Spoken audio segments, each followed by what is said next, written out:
Hi friends, ragi laddu எப்படி பண்ணலான்னு பார்க்கலாம். தேவையான இன்க்ரீடியன்ஸ்லாம் இப்போ கேப்ப மாவு, கருப்பட்டி, அப்புறம் நெய், அப்புறம் நட்ஸ் வகைகள். நட்ஸ் நான் முந்திரி எடுத்திருக்கேன். அப்புறம் கருப்பட்டியை தண்ணியில் நல்லா கொதிக்க வச்சு அந்த வாட்டர் ஃபில் பண்ணிக்கோங்க. ஃபில்டர் பண்ணி எடுத்துக்கோங்க. ஒரு பாத்திரத்தில் நெய் ஊற்றி இப்போ ராகி மாவை நம்ம வறுக்கணும். ஸோ அதை பச்சையாக நம்ம போட போகிறதில்ல. நான் 1 கப்பு ஃபஸ்ட்டு எடுத்திருக்கேன். இது கிட்ஸுக்கு ரொம்பவே பிடிக்கும்.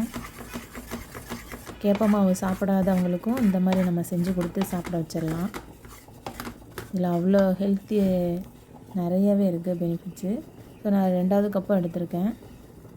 எனக்கு எக்ஸ்ட்ரா நிறைய லட்டு தேவைப்பட்டதுனால நான் கூட கொஞ்சம் எடுத்திருக்கேன். நமக்கு கொஞ்சம் போதுன்னா கொஞ்சம் எடுத்துக்கலாம். நெய் கூட கொஞ்சம் நல்லா நிறைய ஆட் பண்ண போச்சுன்னா அந்த ஃப்ளேவர் நல்லாயிருக்கும் உங்களுக்கு. கிட்ஸுக்குமே ரொம்பவே பிடிக்கும்.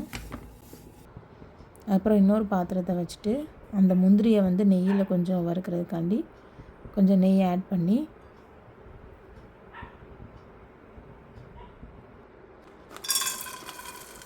முந்திரியை போட்டிருக்கேன்.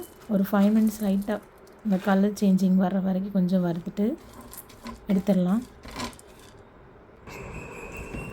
அடுத்தது நம்ம வறுத்த ராகி மாவை கொஞ்சம் நேரம் ஆற வச்சுட்டு அதில் நம்ம என்னெல்லாம் பாருங்கள், கருப்பட்டி அந்த வாட்டர், அப்புறம் முந்திரி. கருப்பட்டி அந்த வாட்டரை நம்ம ஃபில்டர் பண்ணி எடுத்துக்கிடணும், அப்படியே ஆட் பண்ணக்கூடாது.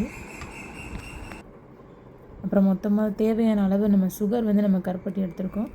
கொஞ்சம் கொஞ்சமாக ஆட் பண்ணி நல்லா பிணைஞ்சு எடுத்துக்கிட்டிங்கன்னா இந்த மாதிரி வந்துடும். அப்புறம் நம்மளுக்கு தேவையான ஷேப்பில் ரவுண்ட் ஷேப்பில் எடுத்திங்கன்னா லட்டு ரெடி. ஈவினிங் ஸ்நாக்ஸுக்கு நம்ம பிள்ளைகளுக்கு இந்த மாதிரி செஞ்சு கொடுக்கலாம். ரொம்பவே சூப்பராக இருக்கும், ரொம்ப இனிப்பாக இருக்கும். தேவையான அளவுக்கு இதுக்கு சுகர் எதுனாலும் நம்ம ஆட் பண்ணிக்கலாம். நான் கருப்பட்டியில் பண்ணியிருக்கேன். ஸோ கருப்பட்டி பெனிஃபிட்ஸ் நமக்கு ஆல்ரெடியே தெரியும். அவ்வளோ ஹெல்த்து, ரொம்ப நல்லது. Thank you friends.